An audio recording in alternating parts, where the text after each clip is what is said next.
شیخ Saadi رحمۃ اللہ علیہ بیان کرتے ہیں کہ ایک درویش ایک جنگل میں سفر کر رہا تھا۔ اس نے ایک لنگڑی لومڑی کو دیکھا جو بے بسی کی چلتی پھرتی تصویر تھی۔ اس درویش کے دل میں خیال آیا کہ اس لومڑی کے رزق کا انتظام کیسے ہوتا ہوگا جبکہ یہ شکار کرنے کے بھی قابل نہیں ہے۔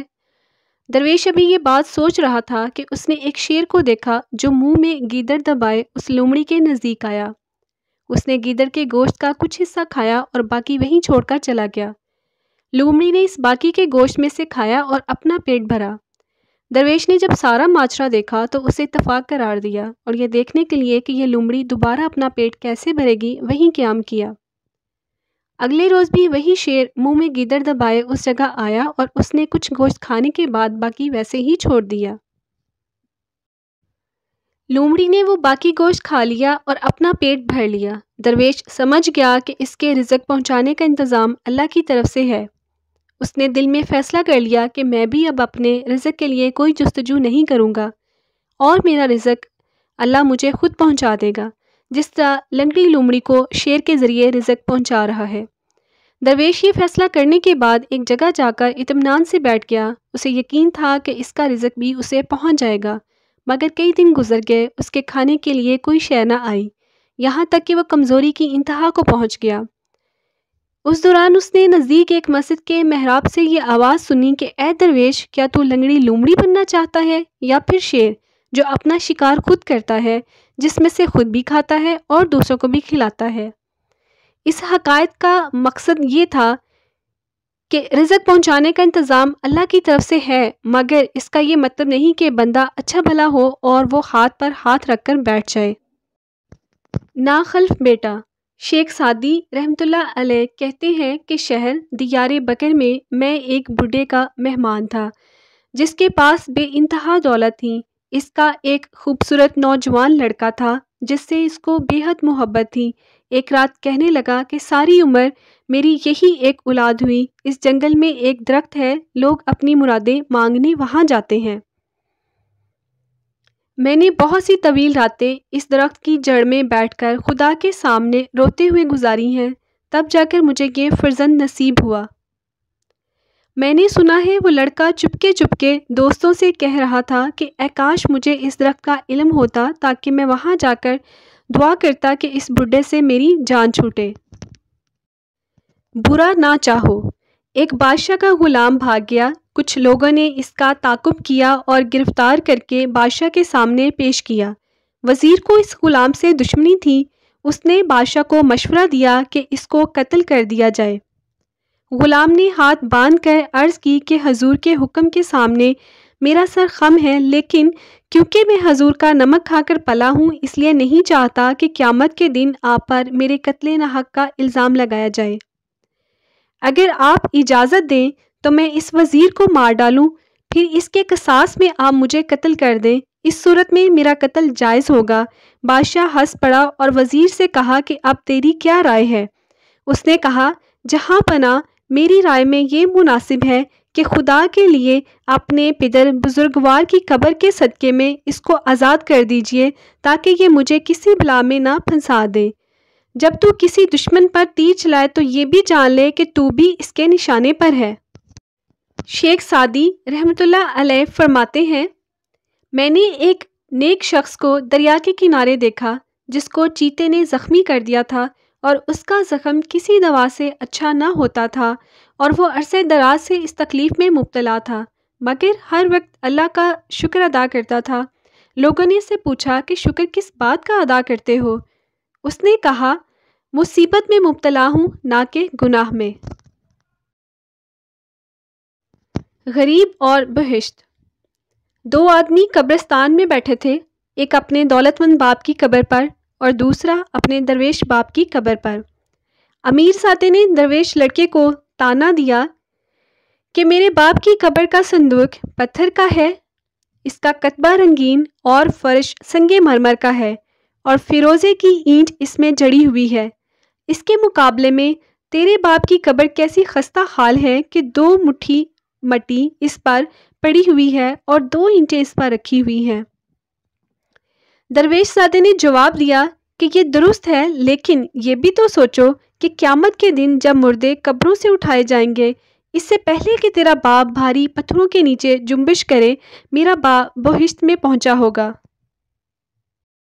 شیخ سعدی رحمۃ اللہ علیہ فرماتے ہیں کہ ایک مسافر کسی بڑے ریگستان میں راستہ بھول گیا۔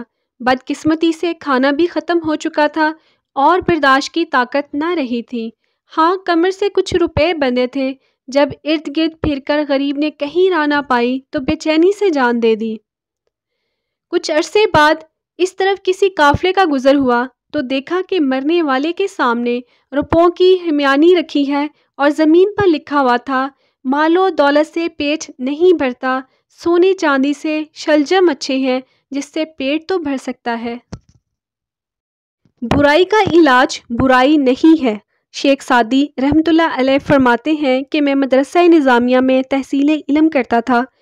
میرا وظیفہ مقرر تھا اور لکھنا پڑھنا ہی میرا اوڑھنا بچھونا تھا۔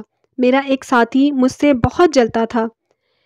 ایک دفعہ میں نے اپنے استاد کے پاس اس کی شکایت کی اور کہا کہ اے استاد محترم، جب میں کسی حدیث کی تشریح اور اس کے نکات و رموز بیان کرتا ہوں تو میرا یہ خبیث دوست مارے حسد کے انگاروں پر لوٹنے لگتا ہے۔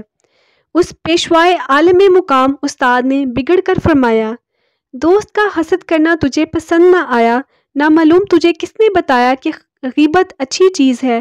اگر اس نے کمینہ پن کی وجہ سے دوزخ کا راستہ اختیار کیا ہے تو اسی قسم کے دوسرے راستے پر تو بھی دوزخ پہنچے گا۔ ایک بیٹا اپنے بوڑھے والد کو یتیم خانہ میں چھوڑ کر واپس لوٹ رہا تھا۔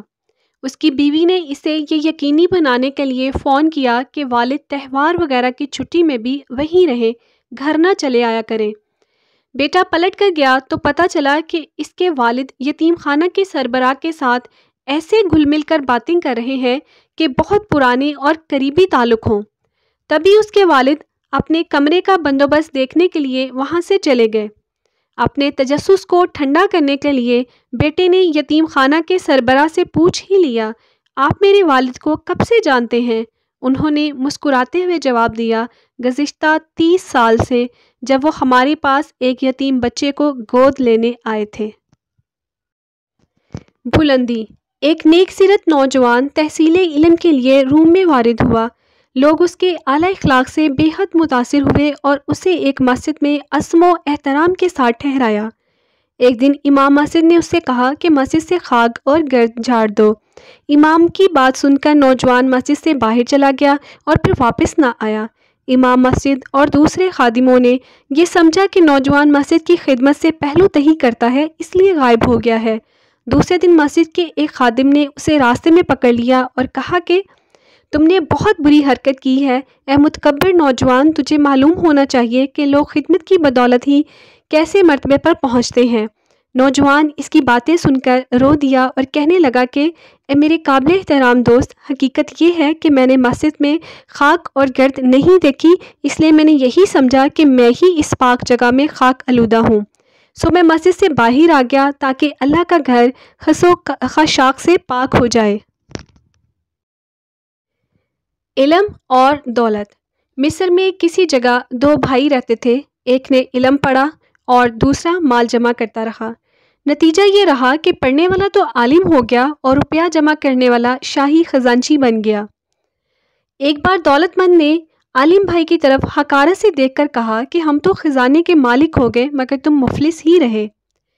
عالم بھائی نے کہا، بھائی جان، میں تو اس حال پر خدا کا شکر گزار ہوں کہ اس نے مجھے پیغمبروں کی میراث علم عطا فرمائی ہے، مگر آپ ہیں کہ فرعون کی وراثت یعنی مصر کی حکومت پر اترا رہے ہیں۔